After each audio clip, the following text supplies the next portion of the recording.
Welcome to Ethical Trial. This is chapter OX200 programming and हम इस chapter में discuss करने वाले हैं कि why programming is important for hackers. Hackers के लिए प्रोग्रामिंग क्यों इम्पॉर्टेंट है।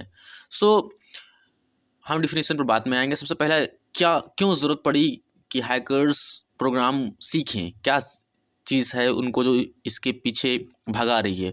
तो पहली चीज़ जो है वो चाहते हैं कंट्रोल ओवर सिस्टम। ये चाहते हैं कि सिस्टम पर पूरा का पूरा कंट्रोल हो। So what do you mean by control over system? So hackers use programming to manipulate software, networks and system at a fundamental level. That means ये चाहते हैं मैनिपुलेट सॉफ्टवेयर को क्या कर दें, मैनिपुलेट कर दें, या नेटवर्क को ही मैनिपुलेट कर दें। क्लियर?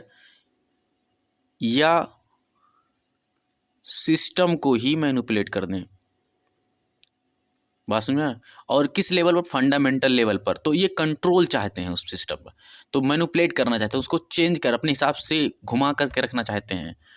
उसके लिए क्या ज़रूरत पड़ेगी? प्रोग्रामिंग की ज़रूरत पड़ेगी। किसी भी सिस्टम, किसी भी सॉफ्टवेयर को, नेटवर्क को मैनिपुलेट करने के लिए आपको प्रोग्रामिंग की ज़रूरत पड़ती है।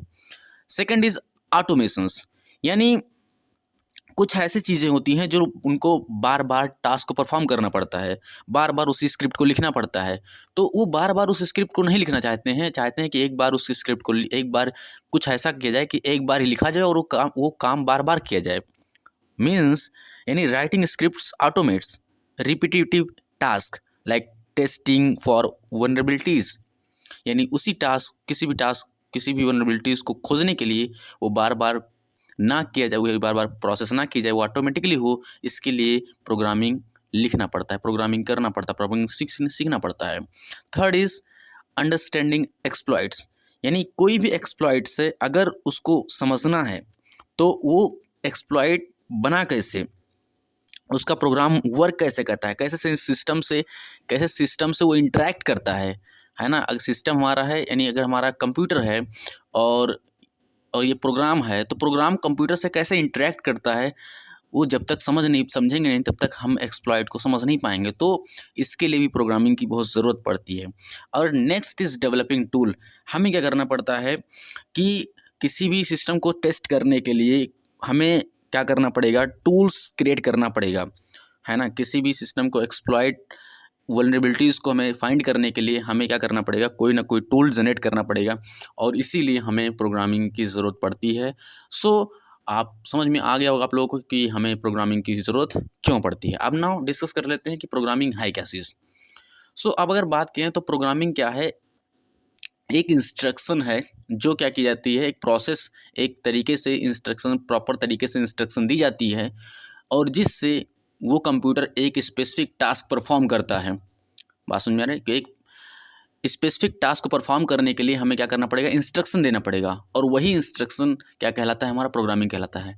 आइए आपको एग्जांपल समझाता हूँ। हमने अपने डेली लाइफ में प्रोग्राम किया हुआ है, खुद को प्रोग्राम किया हुआ है। जैसे आपका लिखना, आपका ड्राइविंग करना, है ना, ये सब क्या है? आपके प्रोग्राम हैं। तो ह्यूमन्स डीएनए में भी क्या प्रोग्राम की गई हैं। जैसे यहाँ पर एक प्रोग्रामिंग मैं लिखा हूँ जो कि इंग्लिश लैंग्वेज है, सिंपल लैंग्वेज प्रोग्रामिंग है, कि start out down main street headed इस ईस्ट, यानी क्या करना है? आप मेन स्ट्रीट आपको चलना है, कंटिन्यू द मेन स्ट्रीट पर आपको लगातार चलना है, until you see a church on a right, अपने राइट पर जब तक आप कोई चर्च ना देख लो। If the street is blocked, अगर ब्लॉक्ड है स्ट्रीट, रास्ता ब्लॉक्ड है, बिकॉज ऑफ द कंस्ट्रक्शन की वजह से, turn right there at 15th street पर टर्न हो जाइए, turn left on Pine Street, और लेफ्ट में पाइन स्ट्रीट पर टर्न हो जाइए, and then turn right on 16th street. Otherwise you can just continue and make, अगर कंस्ट्रक्शन नहीं चल रहा है तो आप क्या कर सकते हैं? कंटिन्यू कर सकते हैं रास्ते पर, make a right on 16th street, और आप राइट 16th स्ट्रीट पर ले लेंगे। कंटिन्यू ऑन 16th स्ट्रीट, और 16th स्ट्रीट पर आपको कंटिन्यू चलना है, and turn left on to destination road, और फिर अपने डेस्टिनेशन रोड पर लेफ्ट में घूमना है। Drive straight down destination road for 5 miles, और 5 miles आपको चलना है, and then you will see the house on the right, और आपके राइट में हाउस दिखेगा, the address is 743 destination road. तो ये क्या किया गया, ये एक प्रोग्राम लिखा गया किसी डेस्टिनेशन 743 तक पहुंचने के लिए। अगर आप गाड़ी चला रहे हैं तो आपको उस जगह पर पहुंचने के लिए एक प्रोग्राम लिखी गई है, और ये प्रोग्रामिंग आपके सिंपल इंग्लिश लैंग्वेज में लिखी गई है। तो क्या होता है प्रोग्रामिंग, आपको समझ में आ गया होगा। आई थिंक सब इसमें कुछ डाउट नहीं होगा आपके पास। बात समझ में आ रही है कि नहीं आ रही है? अगर इतना समझ में आ गया है तो हम आगे बढ़ने की कोशिश करेंगे। अब मैंने ये कहाँ से लिखा है, ये बुक से ही लिखा हूँ। ऑल टोटल मैंने इसको बुक से ही लिख दिया है, क्योंकि आपको बुक से ही इंटरकनेक्ट रखना है, मुझे बुक से बाहर नहीं ले जाना है। जो कुछ कंटेंट आपको दिया जा रहा है सारे बुक्स का कंटेंट दिया जाएगा और समझा कर दिया जाएगा। तो ये क्या क्या है, प्रोग्राम किया गया है, क्या समझ में आया? अब हम थोड़ा सा डिस्कस कर लेते हैं स्यूडो कोड क्या होता है। ठीक है, इतना समझ में आ गया आपको? ठीक है, अब हम बात करते हैं स्यूडो कोड। तो स्यूडो कोड क्या होता है? स्यूडो कोड होता है कि एक simplified human readable representation of an algorithm और प्रोग्राम लॉजिक्स। यानी कह रहा है कि कोई भी प्रोग्राम का एक लॉजिक, यानी जब भी प्रोग्रामर कोई प्रोग्राम लिखता है तो प्रोग्राम लिखने से पहले अपने माइंड में क्या करता है, एक लॉजिक क्रिएट करता है। एक लॉजिक ऐसा क्रिएट करता है कि जैसे मान लीजिए मुझे किसी दो नंबर का क्या करना है, सम करना है। तो सम करने के लिए लॉजिक क्या करेगा, लॉजिक लेगा कि पहले हमें स्टार्ट करना पड़ेगा, स्टार्ट करने के बाद मुझे क्या करना है, दो नंबर लेना है। तो दो नंबर लेने के लिए मुझे इनपुट लिखना पड़ेगा। इनपुट में कौन कौन से नंबर, एक्स और वाई, हमने दो नंबर कंसीडर किए। अब एक्स वाई दो नंबर होंगे, उनको प्रोसेस करने के लिए मुझे जोड़ना पड़ेगा। और तीसरा हमारा जो नंबर आएगा वो जेड आएगा, यानी एक्स वाई को जोड़ेंगे तो जेड आएगा। अब मुझे जेड को क्या करना पड़ेगा, दिखाना पड़ेगा कि देखो मेरा जेड प्रिंट हो चुका है, और लास्ट में हमारा प्रोसेस क्या हो जाएगा, एंड हो जाएगा। तो किसी भी प्रोग्राम को करने के लिए क्या करना पड़ता है, एक लॉजिक लगाना पड़ता है कि कैसे किया जाएगा।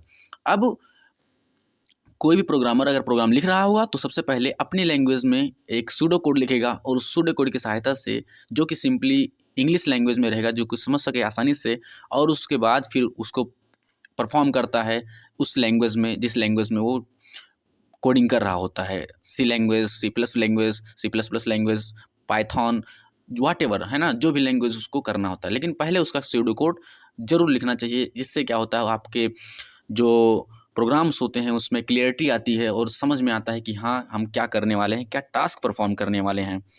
क्या इतना अगर आपको बात समझ में आ गया है तो हम आगे बढ़ जाते हैं। ठीक है, अब देखिए हम थोड़ा सा बात कर लेते हैं।